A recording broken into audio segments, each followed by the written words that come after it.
Hi everyone! In this video we're going to look at MAC's Osbournes collection. This is set up in two different collections, one with a set of products inspired by or in collaboration by Sharon Osbourne, and one in collaboration with Kelly Osbourne. This collection is currently available online at MAC Cosmetics. No surprise that most of the popular items are completely sold out.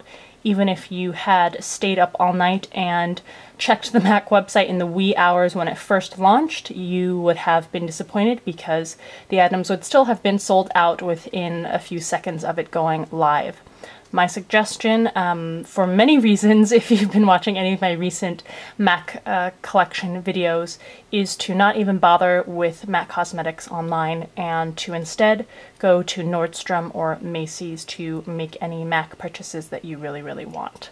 As always, if you go to allurabeauty.com, I will have full reviews of all of the items you see here in this video, and those reviews will also include swatches of the lip products applied to the lips. Please check out my most recent beauty unboxing video where I also give away an SEO aromatherapy starter kit, and as always the description box includes links to the blog sale and other upcoming MAC collection sneak peeks.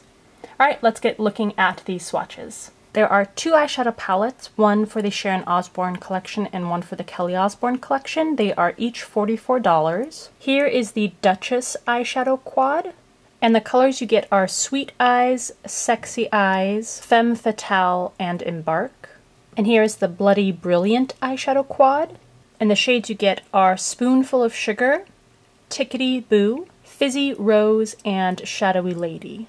We're going to first swatch the Duchess quad, as always over primer. Here is Sweet Eyes, which is a pale, very slightly peach or pink champagne color. It has a Volux pearl finish. I'm going to add a second layer just to intensify the color. Next we have Sexy Eyes, which is more of a copper, shimmering copper color. It has a peach undertone, it's kind of soft in the finish. Again, I'm going to add a second layer to make it smooth and more noticeable on the skin. Femme Fatale is a very warm toned sort of camel brown shade, and it has a satin finish, so it doesn't have overt shimmer, but it does have a sheen to the finish. And fourth we have Embark, which is a matte formula.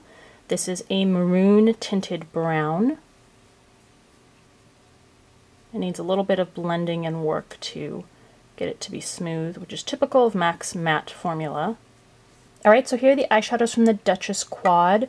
I don't think that the formula or colors are anything to rave about. You need a couple of layers for the Volux Pearl finishes. The best shade is definitely Femme Fatale, and then the Embark shade needs work also. Next to swatch is the Bloody Brilliant quad. First is Spoonful of Sugar, which is a very muted, sort of silvery lilac color. The purple doesn't really translate. It looks mostly like a grade silver shade, and it has a Volux Pearl finish. Next is Tickety Boo, which has a satin finish. This is a very muted, dusty lavender shade.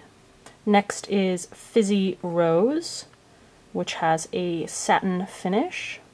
And this is a medium bright lilac shade. And last is Shadowy Lady. It has a matte finish. This is a deep plum, and as you can see it needs work and layering in order to make it smooth. I'm going to add a little more product to get you an even finish. Alright, so there are the eyeshadows from the Bloody Brilliant quad. I would say overall pretty much the same quality. This Volux Pearl shade was better than the Volux Pearls in the other Duchess quad. But again, these colors need a little bit of layering and some help to make them smooth and more vibrant. Here's the Sharon Osbourne Mineralized Skin Finish. This cost $33. This is actually a duo MSF. It's in the shade Refresh.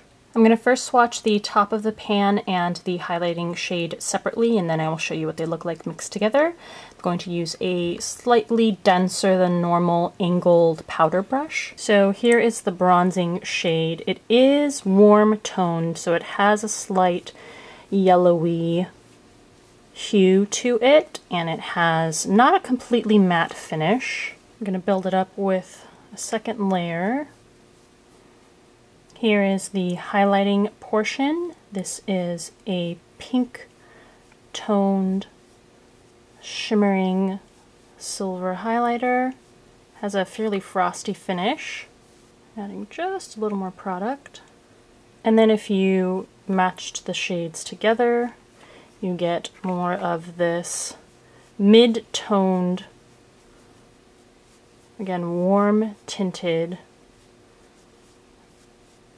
sheen bronzing shade. So there's the Refresh Mineralize Skin Finish Duo. From the Sharon Osbourne collection, we have 2 lip gloss shades, and they each cost $16.50. This shade is Pussy Willow, and this shade is Bijou. Pussy Willow is a glittering, peachy, champagne, pale gold shade, and Bijou is a soft, slightly dusty rose pink shade. Has yellow undertones to it and does not have shimmer in it. So again, for images of how these look applied to the lips, please go to the website and those reviews. There are 2 lip pencils, one from the Sharon Osbourne and one from the Kelly Osbourne collection, and they cost $16.50 each. Here we have Cranberry, and here we have In Sync. In Sync is a pale peach with a matte finish,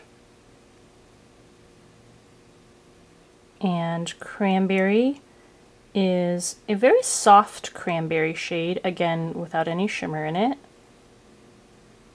Here are your 2 lip pencil shades. Next up we have the 4 Patent Polish lip pencils from the Sharon Osbourne collection. These are $21.50 each.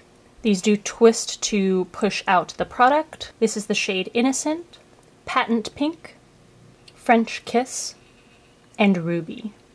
First is Innocent, which is a very light nude color. Patent Pink is a light lilac, lavender, I guess it's more like a violet lilac shade. French Kiss is a deep nude or more of a caramel brown. And Ruby is a berry red. So here are the Patent Polish lip pencils. All of them have a very glossy finish to them, but they do sort of need to be built up in color. Last up is the PowerPoint eye pencil from the Sharon Osbourne collection. This is $17.50, and this is the shade Bountiful Brown, which is a medium golden brown with subtle small gold shimmer particles in it.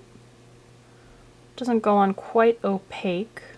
Here's a look at it up close. Okay, so there you have what was available at the time from the Sharon and Kelly Osbourne collection.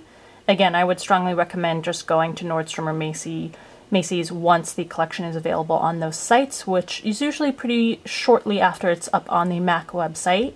I'm not really wowed by anything in this collection. I don't think it's a bad collection either. The eyeshadow palettes are decent quality, but definitely not the smoothest formulas or most opaque formulas. The Mineralized Skin Finish Blush Duo was actually fairly nice. It does create a lot of powder, but it does go on fairly smoothly on the skin. It is warm toned or sort of orange tinted though, so I would watch out for that. The patent polishes they get kind of mixed reviews. I think I will test them out first before I give more detailed thoughts about those colors and the formula. The lip glosses, again, just not anything super special in terms of the colors. Same with the eye pencil, and sort of same with the lip pencils too. So like I said, not a bad collection, but certainly nothing that really jumps out at me. I would have liked to review the lipsticks and the blushes, but of course those were sold out before pretty much anyone could purchase them. So please share your thoughts with me on this collection. If you like seeing these videos and want to stay tuned as soon as they go up, please subscribe to the channel. I hope this helps you decide which items you'll try to scramble for and which items are not worth it for you. Thanks for taking the time to watch this video, and I'll see you in the next one.